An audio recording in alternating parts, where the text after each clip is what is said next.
Datuk Bandar Ramat Gan, iaitu sebuah bandar dengan kira-kira 170,000 penduduk yang terletak bersebelahan dengan Tel Aviv, baru sahaja mengarahkan tempat perlindungan bom awam dibuka. Sekarang, tiada siapa secara rasmi memberitahunya untuk berbuat demikian. Tetapi beliau bukan seorang sahaja. Bandar Kiryat Gat di selatan Israel, Karmel di utara Israel, dan Eilat di selatan Israel, semuanya telah bergabung dengan Ramat Gan untuk membuka semula tempat perlindungan awam tanpa sebarang perubahan dalam garis panduan Komando Pertahanan Awam.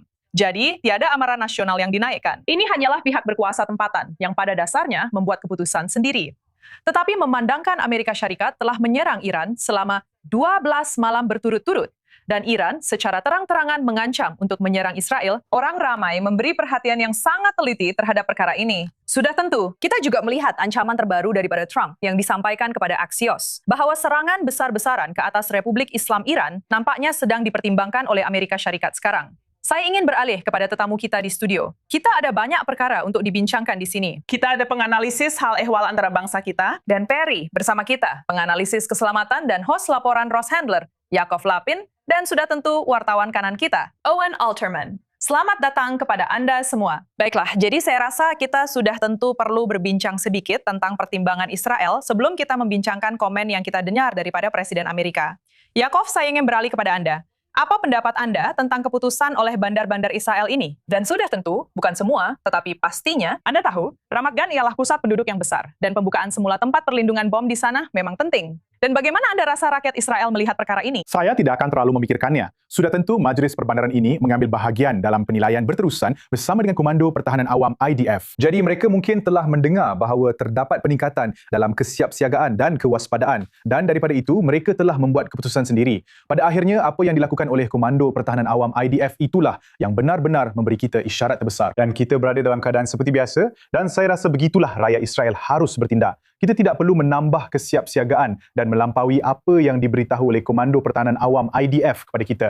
Saya rasa pada peringkat ini, kita boleh mempercayai sistem ini dengan cukup baik. Jika pihak Majlis Perbandaran mahu mengambil langkah tambahan untuk meningkatkan kesiapsiagaan, itu adalah dalam bidang kuasa mereka. Tetapi pada akhirnya, kita masih dalam rutin sepenuhnya. Dan saya rasa kita tidak perlu terlalu memikirkan keputusan Majlis Perbandaran ini. Baiklah, sekarang saya ingin beralih kepada awak Owen, kerana jelas kita dengar Trump berkata ketika beliau menyatakan bahawa terdapat satu operasi besar-besaran oleh AES. Serangan sedang dirancang sekarang berkaitan dengan, Anda tahu, menyerang Republik Islam, bahawa Israel akan bersedia untuk turut serta dalam masa 2 menit jika Israel diminta oleh pentadbiran AES. Sudah tentu, beliau kemudian menambah bahawa akan ada akibat jika Israel terlibat.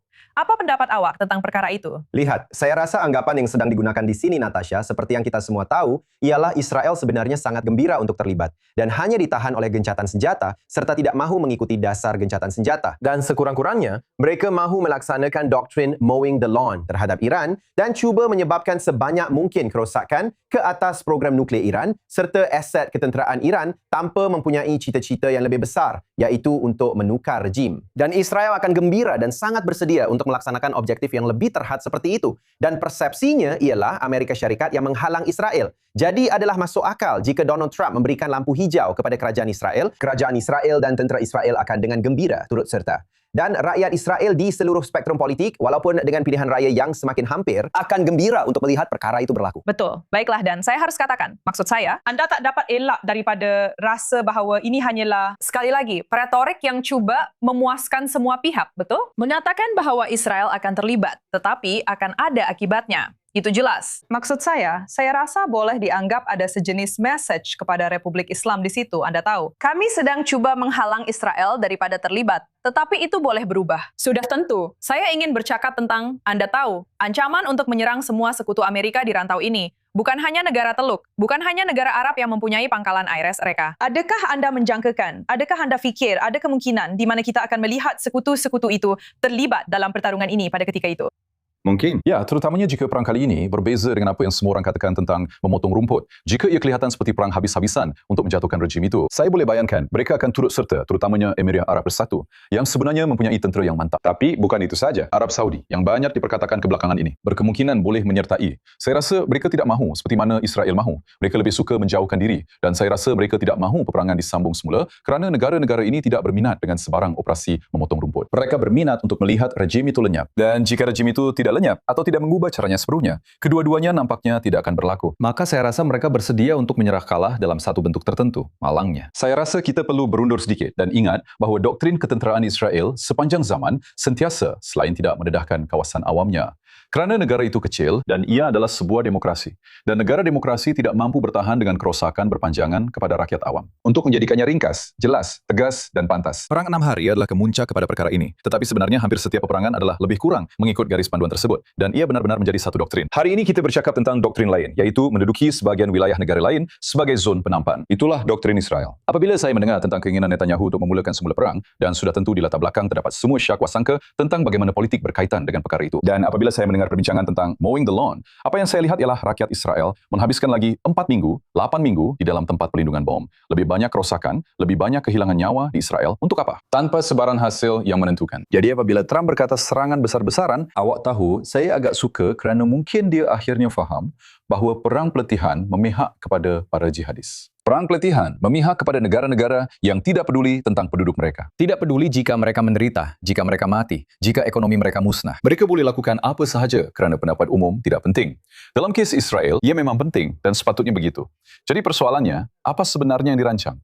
Dan itu adalah satu persoalan yang lebih besar. Perbincangan, Tetapi, kita adakah perkara perlu seperti itu mengadakannya. wujud? Serangan besar-besaran tanpa penglibatan Israel oleh pihak Amerika Syarikat. Dan saya ingin Anda jelaskan dengan cepat kekuatan ketenteraan Republik Islam pada ketika ini, memandangkan serangan bertubi-tubi yang telah kita saksikan. Pertama sekali, sudah tentu, ada satu senario di mana Amerika Syarikat terlibat dalam konflik berskala penuh tanpa Israel. Itu adalah salah satu senario. Itu adalah sesuatu yang CENTCOM sudah bersedia untuk lakukan. Dan tidak jelas sama sekali sama ada Israel akan menyertai. Dan jika Israel diminta untuk menyertai, saya rasa Israel perlu bertanya. Bertanya untuk tujuan apa? Apa matlamatnya? Kerana jika ia hanya untuk memperbaiki kedudukan rundingan Amerika di Selat Hormuz, dengan segala hormat, itu bukanlah kepentingan keselamatan Israel jika akibatnya peluru berpandu jatuh ke atas bandar-bandar di sini. Pada akhirnya, jentera ketenteraan Iran untuk menjawab soalan kedua anda telah mengalami kemerosotan yang sangat-sangat teruk. Peluru berpandu balistik jarak sederhana mereka, itulah peluru berpandu yang sampai ke sini. Stok simpanan mereka telah merosot. Itu tidak bermakna mereka sudah kehabisan. Mereka pasti masih ada baki dan mereka berjaya membaik pulih beberapa silo peluru berpandu bawah tanah mereka. Jadi ya, mereka masih boleh menyerang Israel, tetapi mereka hampir tiada pertahanan udara. Pangkalan tentera mereka benar-benar terdedah kepada kuasa tembakan Israel. Tetapi yang lebih menarik, apa yang telah diisyaratkan oleh Israel dalam beberapa minggu kebelakangan ini, ialah jika Israel kembali terlibat dalam perang ini, Mereka tidak akan berpuas hati dengan senarai sasaran yang sama seperti kali terakhir. mereka akan menyasarkan sasaran yang direka untuk menggugat kestabilan rejim Iran dan cuba menjatuhkannya, cuba mencapai matraman akhir itu. Kerana itulah petunjuk yang kami terima daripada pegawai-pegawai Israel. Dan itulah mungkin salah satu sebab mengapa Iran telah berundur daripada menyerang negara ini.